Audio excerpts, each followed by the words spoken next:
अशाच आपल्या परिसरातील नवनवीन बातम्या पाहण्यासाठी आमचा चॅनलला सबस्क्राइब करा। सर्वांना नमस्कार। आपले माननीय पंतप्रधान नरेंद्र मोदीजी यांनी एक आवाहन आपल्या सर्वांना केले आहे, ते म्हणजे इंधन बचत आणि परकीय चलनाची बचत। सोप्या शब्दात समजून घ्या, त्यांच्या या प्रतिपादनाच्या मागे हेच दोन हेतू आहे।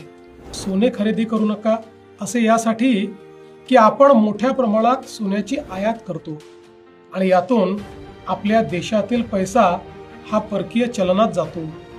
ती स्थिती इंधनाची आपली गरज आपण आयातीतून भागवतो, त्यामुळे तेथेही परकीय चलनात आपला पैसा जातो। मित्रांनो, अखाती युद्धामुळे ही परिस्थिती ओढावली आहे। अशा वेळी संपूर्ण देशाने एकसंधपणे उभे राहणे गरजेचे आहे। यावर कुणाला काय राजकारण करायचे ते करू द्या, त्यांना उत्तर देण्यासाठी आपण सर्व समर्थ आहोत। पण आपल्या छोट्या छोट्या बदलातून आपण मोठी देशसेवा करू शकतो, हे तुम्हाला लक्षात घ्यायचे आहे। नवीन वाहन खरेदी करताना शक्यतोवर ई वाहन खरेदी करा।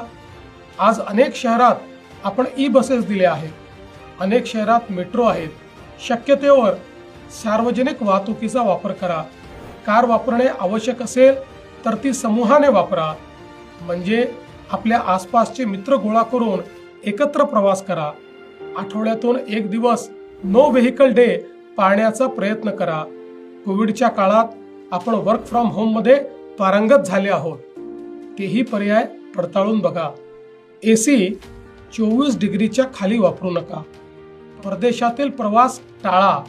परदेशातील आपल्या मित्रांना सांगून त्यांनाच भारतामध्ये पर्यटनाकरता बोलवा। अशी साधी सोपी कामे आपल्याला करायची आहेत।